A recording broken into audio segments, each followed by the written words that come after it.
কেমন আছো তোমরা? আই হোপ তোমরা সবাই ভালো আছো। আমি আছি তোমাদের ভাই অলওয়েজ সাকিব, এন্ড আমার সাথে আছে এনএসটি টুইন। হ্যালো ভাই। Hello hello hello hello. হ্যাঁ, কি অবস্থা ভাই, কেমন আছেন? এই তো ভাই আলহামদুলিল্লাহ। আপনি কেমন আছেন ভাই? এই তো আলহামদুলিল্লাহ।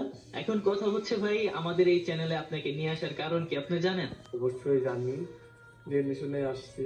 আচ্ছা, আপনি তাহলে রেডি আমাদের সকল প্রশ্নের উত্তর দিতে? অবশ্যই অবশ্যই। আচ্ছা, তাহলে আমরা শুরু করে দিই। আমাদের ফার্স্ট প্রশ্ন থাকবে, যেটা দেখাই যাইতেছে আপনার চ্যানেলে যদি আমরা ঢুকি, চ্যানেলের যেটা নাম সেটা হলো এনএসটি টুইন। এই নামটা দেওয়ার কারণ কি? আপনার নাম কি টুইন? না, অ্যাকচুয়ালি এটা আসছিল হচ্ছে আগে সেম সেম দুইটা আইডি থাকতো, ঠিক আছে? আগে ছিল, ইন্ডিয়াতে অনেক ভাইরাল ছিল এটা। তো আগে ইন্ডিয়া সার্ভারে খেলতাম আমি, তো ওই টাইমে সেম নামে দুইটা আইডি ছিল। অনেক জনের ছিল, ইউটিউবার ওটাও ছিল। তো আমার কাছেও দুইটা সেম আইডি ছিল, যার কারণে ওখান থেকে আমি নামটা রাখছিলাম এনএস টুইন্স, এই আর কি। আচ্ছা আচ্ছা। তো এনএস টুইন্স এই চ্যানেলে বর্তমানে 2 মিলিয়ন সাবস্ক্রাইবার আছে। তো এই চ্যানেলে ফার্স্ট 100K সাবস্ক্রাইবার কত বছর আগে হবে? প্রায় 2-2.5 বছর আগে। অনেক জলদি গ্রোথ করছি যদিও আমি। যে টাইমে আচ্ছা গ্রোথ আচ্ছা ছিল তখন আমার মনে হয় 100K মনে হয় আমার 2 থেকে 3 মাসের মধ্যে হয়ে গেছিল। মানে অনেক ফাস্ট হয়েছিল এটা। আচ্ছা প্রথমে একটু আচ্ছা। একদমই হইতেছিল না, পরবর্তীতে একটু তাড়াতাড়ি বাড়ে। যখন 100K হয় তখন আপনার রিয়াকশন কেমন ছিল? আপনি কিরকম খুশি হয়েছিলেন? মানে আমি সত্যি কথা বলতে গেলে আমি নিজেই বিলিভ করতে পারতেছিলাম না যে এত জলদি সাবস্ক্রাইব কেমনে বাড়ে। অ্যাকচুয়ালি ওই টাইমে আমার আব্বু আমাকে ফোন দিয়ে বলে, তোমার কি চ্যানেল হ্যাক হয়ে গেছে, এত জলদি সাবস্ক্রাইব কেমনে বাড়ে। আমি লিটারালি আব্বু বলছিল ফোন করে। তো এই ছিল ব্যাপারটা অ্যাকচুয়ালি ওই টাইমে। যদি অনেক আচ্ছা খুশি আচ্ছা ছিলাম, আচ্ছা ফার্স্ট টাইম 100 হয়েছিল। আচ্ছা।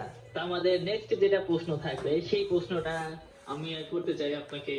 বাংলাদেশি চ্যানেল থেকে আপনার একটি বাংলাদেশি চ্যানেল আছে যেটার নাম এনএক্সটি টুইন্স বিডি। তো এই চ্যানেলটা ক্রিয়েট করার পিছনে কারণ কি? কারণ আপনি তো ইন্ডিয়ায় ছিলেন এন্ড ইন্ডিয়া ভিডিও টিডিও আপলোড করতেন। এই চ্যানেলটা ক্রিয়েট করার কারণ, বা কখন মনে হলো যে হ্যাঁ আমারও ইন্ডিয়া একটা থেকে চ্যানেল বাংলাদেশে রাখানো দরকার? তো বেসিক্যালি আমি তো আগে থাকতে আমি অবভিয়াসলি বাংলাদেশি, তো আগে কিন্তু আমি হিন্দিতে ভিডিও বানাইতাম।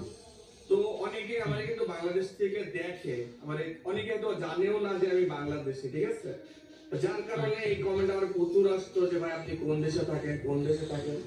তো এক পর্যায়ে আমি ভাবলাম যে যেহেতু অডিয়েন্স চাচ্ছে তাহলে আমি একটা চ্যানেল খুলে ফেলি। তার থেকে আর কি আমি আচ্ছা আচ্ছা অ্যাকচুয়ালি এই চ্যানেলটা খুলছিলাম, যে যেহেতু অডিয়েন্স চাচ্ছে তো খুলে ফেলি একটা চ্যানেল।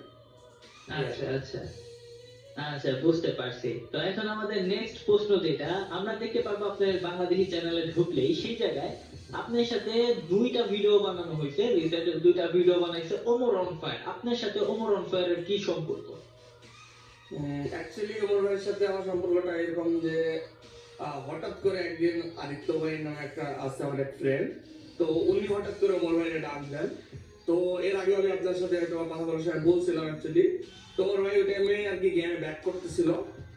তো অ্যাটলিস্ট এই যে পিসি যে সেটিং গুলো থাকে, তো আমি হালকা একটু হ্যাঁ হ্যাঁ। করেছিলাম, বেশি তো নর্মাল একটা করেছিলাম সেটিং। তো ওই থেকে আর কি ওমর ভাইয়ের সাথে কথা হয়, and ধীরে ধীরে ফ্রেন্ডলি বিহেভিয়ার ছিল ওমর ভাইয়েরও, and আমারও ওয়ার্ড ব্যবহার যেহেতু সুন্দর, তো সেই হিসাবে ওমর ভাইয়ের সাথে আমার ভালো সম্পর্ক হয়ে যায়, বন্ডিং হয়ে যায়। অ্যান্ড তারপর আচ্ছা এখন আচ্ছা রেগুলার খেলা হয় আর কি ওনার সাথে।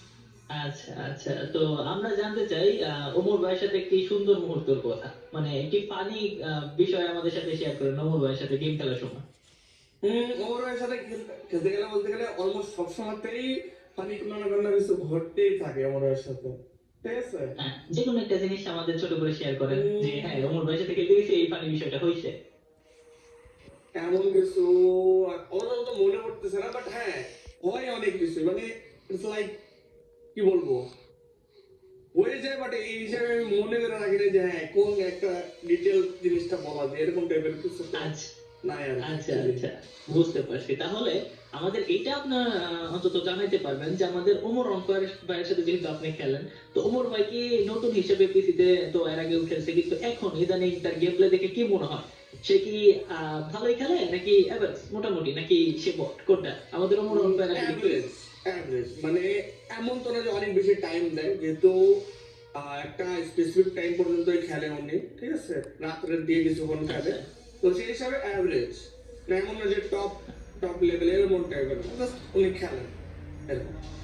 আচ্ছা আচ্ছা, তো আরেকটা প্রশ্ন আপনাকে করে বিরক্ত করবো ওমর অন ফায়ারের বিষয় নিয়ে, সেটা হলো আমাদের ওমর ভাই কি কোনোভাবে টুর্নামেন্টের দিকে আসতেছে কিনা, বা আপনি কোনো কিছু জানেন কিনা, আপনার সাথে কোনো কিছু শেয়ার করছে কিনা, আর গেমে বলে ব্যাক করবে, আসলেও কবে ব্যাক করতে পারে, এটা যদি আমাদের একটু জানিয়ে দিতেন। ঠিক আছে, যদিও এটা বলা উচিত না, তবে ওমর হয়তো খুব জলদি চলে আসবে। ঠিক আছে, ওমর ভাই মানে ব্যাপারটা এমন হচ্ছে, খুলবে খুলবে খুলবে খুলবে এরকম টাইপের। ঠিক আছে, কখন যে আচ্ছা আচ্ছা গ্যারান্টি হচ্ছে না। ওমর ভাই নিজে একটু কনফিউজ আছে। তো আচ্ছা, মানে আমরা হুট করে আমরা হ্যাঁ, হঠাৎ আমরা যখন হুট করে তখন দেখতে পারবো। হ্যাঁ, যখন তখন দেখা যাবে চ্যানেল মিলা ফেলছে। আচ্ছা, এমন কি হয়েছে ওমর অন ফায়ারের সাথে 1v1 ভার্সেস করছেন? একবার হয়েছিল। আচ্ছা ঠিক আছে, তাহলে আমরা ভবিষ্যতে কি ওমর ভাইয়ের সাথে 1v1 ভার্সেস দেখতে পারবো কিনা, কোনো কিছু আমাদের যদি একটু জানাতেন। যদি ওমর ভাই চ্যানেল খুলে ফেলে, তারপরে যদি নিজেই করতে আসে, তাহলে আমি করবো। ওটা আমার জেনুইনলি নিজের থেকে করার কোনো তেমনই নাই। কিন্তু উনি আর কি আচ্ছা ওইভাবে সিরিয়াস তো খেলে না।